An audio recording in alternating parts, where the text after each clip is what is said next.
Ayan, good morning guys.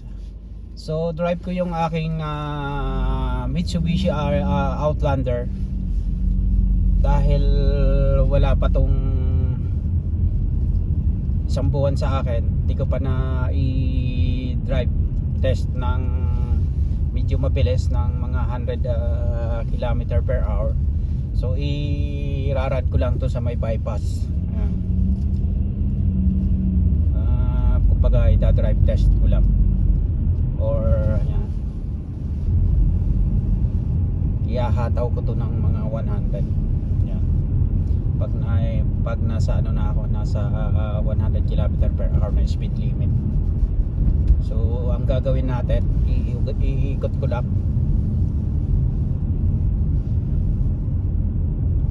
Ihahataw ko.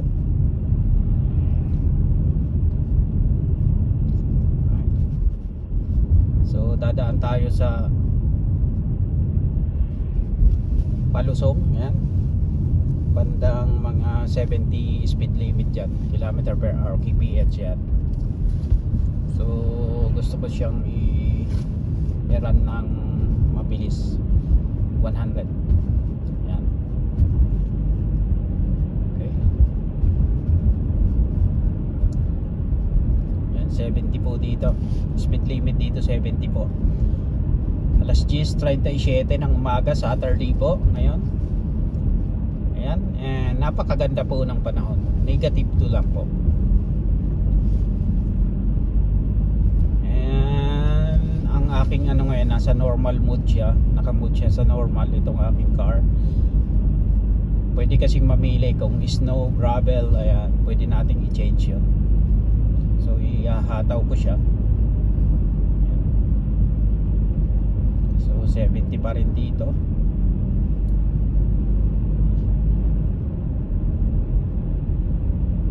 Tingnan natin.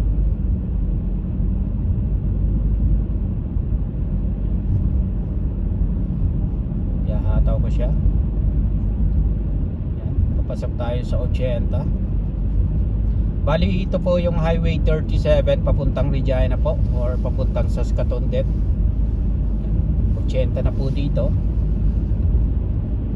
Dahil nung nakuha ko tong aking Mitsubishi na to ay yung dinadrive ko lang sa city namin dito sa town.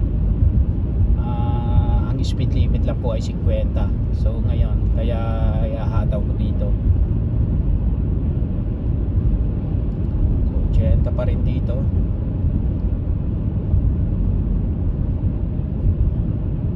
Wala pa akong nakikitang ano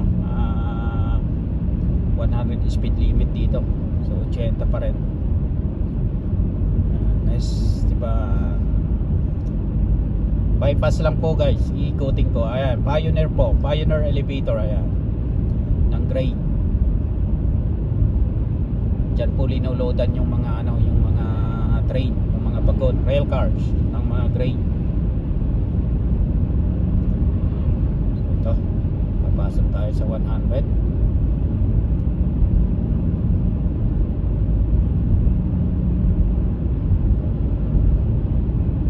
So ikot ano lang po ito, ikot bypass, yan. 80 pa rin.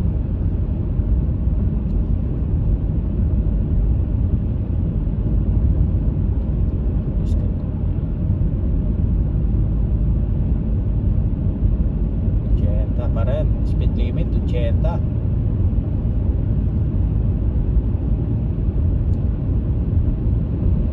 So ito pong highway na to, pag tiniradyo, ayan, papuntang Regina, mga from Esteban po, mga 80 po, mga 2 hours drive po ito bago tayo makarating sa Regina, pag pumupunta kami ng Regina.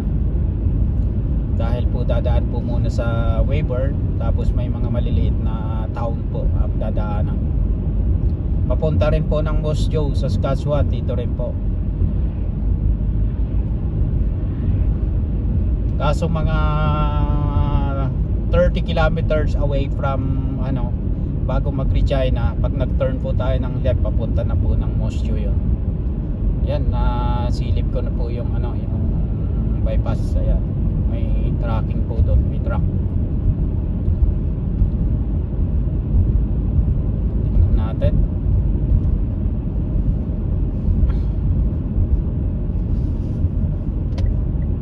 Ito po yung bypass. Ayan.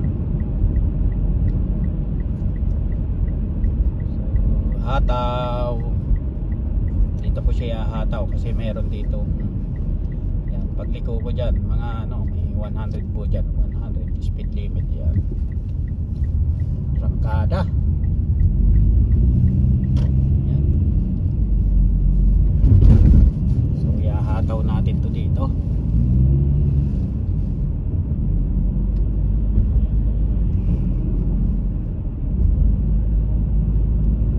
Ayan. North Portal. Ayan. So, ito. 100 na po, speed limit. Ayan.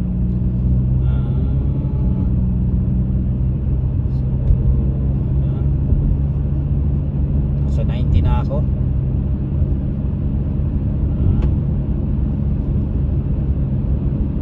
Ayan, 100 po, 100. Ayan, 100. So titingnan na natin to.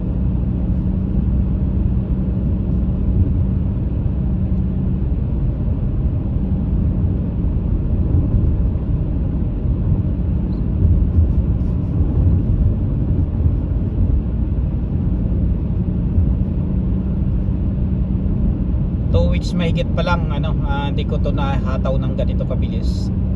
Lagi lang kasi sa town, hindi pa kami naglo long drive. So ito po yun. Ayan. Bypass. Ito po ang bypass na to, magko-connect to papunta po ng Bait dun sa pinapasukan ko. Ito po yung dinadaanan ng mga ano, majority dito mga truckers. Yun po ay para hindi na dumaan sa aming city sa Esteban. Dito na sila dumadaan. Yan. Yan. Nakahataw din yung nasa likuran ko. Mukhang overtake. Yan. Overtake ka na. No worries. Yan. Masyado bang nagmamadali. Atat. Overtake siya. Yan. So yung takbo ko po ay 100 na. 100. Pwede kong umabot ng 110. Pag may nakasalubong kang pulis, hindi ka naman basta wag ka lang lalampas ng 110.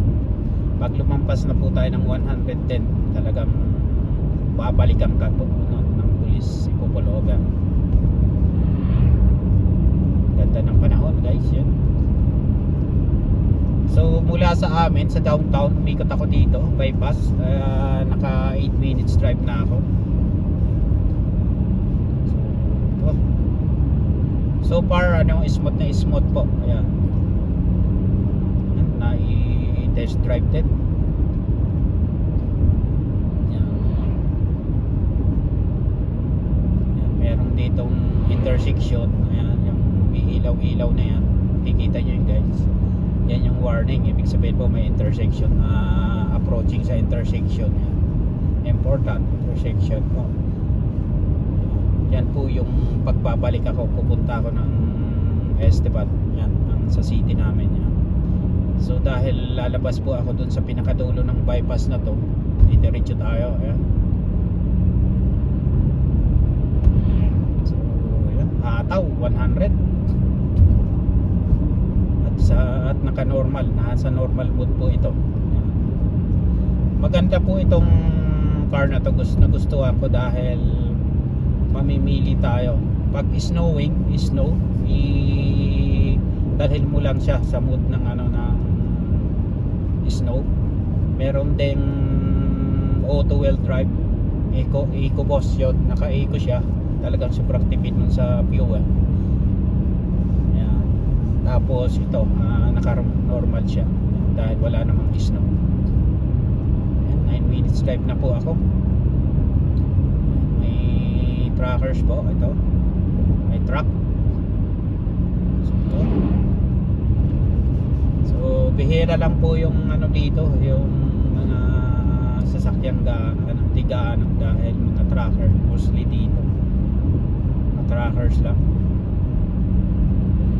Sa mga gustong hindi na dumaan ng city sa ng Esteban. Dito dumadaan. So smooth ano.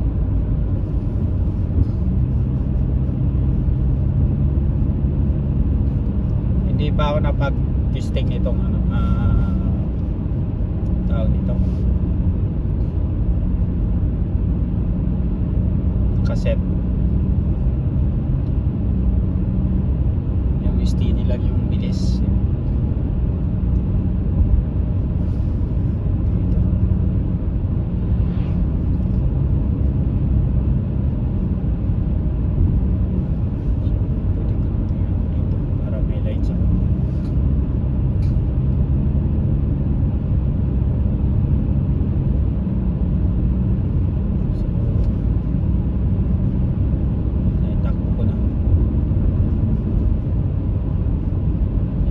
Kita sa wakas 100.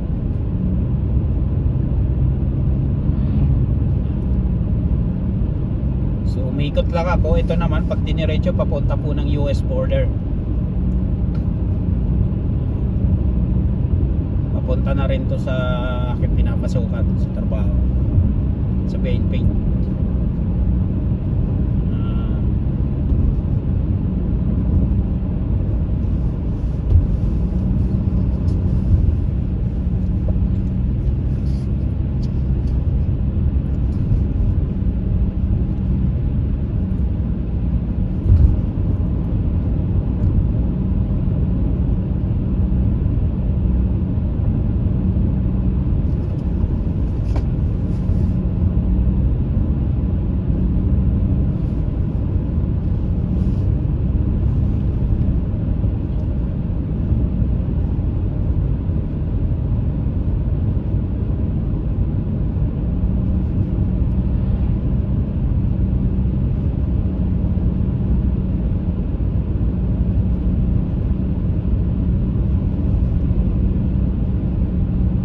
Minutes na po. Ayan.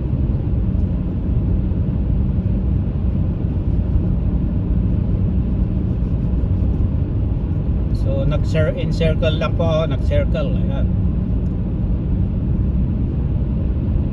Ayan na yung ano. So umikot lang tayo. Babalik na ako sa downtown ulit. Halagang totally nag-encircle lang. Kakanan po ako kasi pag kumaliwa ako papuntang US border yan.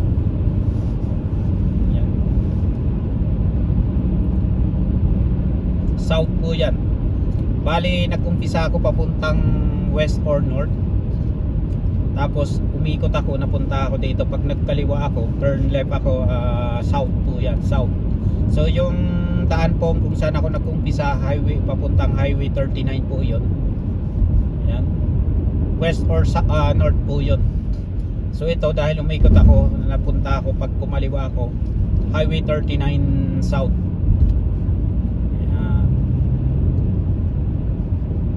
Yeah, west nga, tama yung sabi ko. Yan.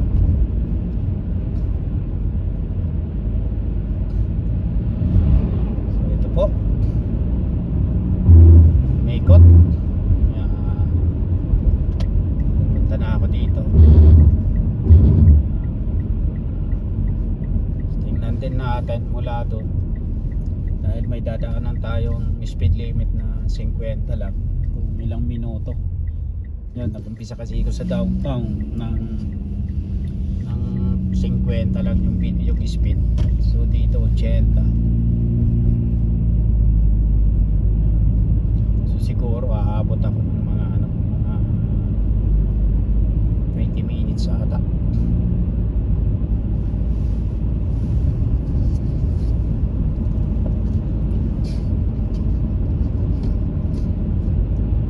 Saan ako nag-umpisang mag-drive, doon din ako tatapos. Pupunta and liliko lang ako ng kaliwa dahil doon po yung bahay na. So, pauwi ng bahay.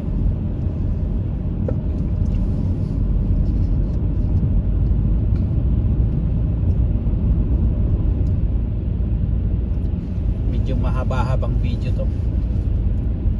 Mahaba-habang video. Ayan.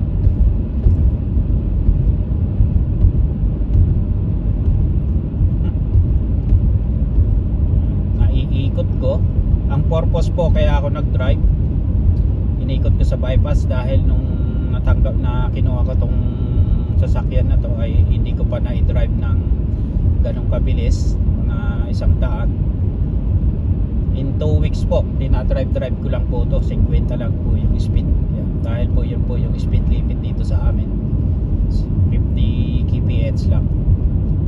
So ngayon yun po yung yung dahilan bakit tayo umikot. Bago naman tong sakyan, smooth, napaka-smooth po ng makina.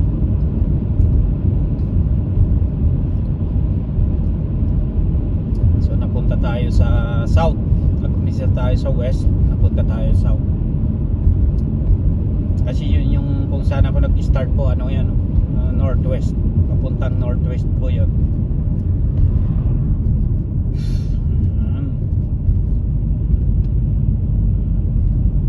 Kita nyo yan, dulo sa dulo ng Esteban. Ikot lang, dulo sa dulo.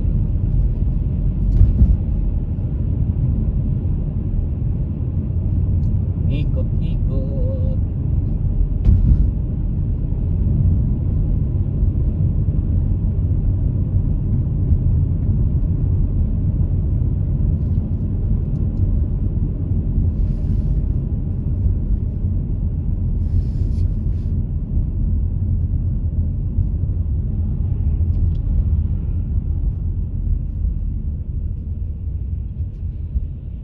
Dito yung kanina na may pinol-over. Ito.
Abot nga 20 minutes din inaabot ah. Umiikot lang ako ng bypass.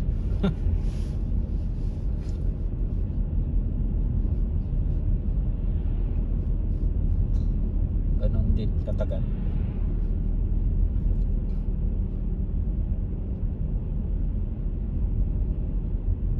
May tatawid doon, tumawid. Plug ng Canada, napakalaking plug po, kaya matutuwa ako dyan.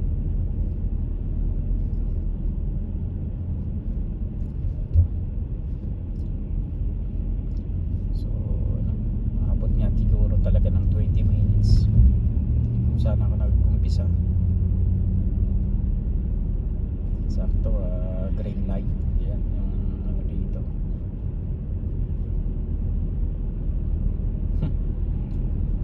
So 20 minutes drive mula downtown, umikot ng bypass. Ayan. Right, sakto nga 20 minutes. Ayan. Alright, lampas pa ng kaunti.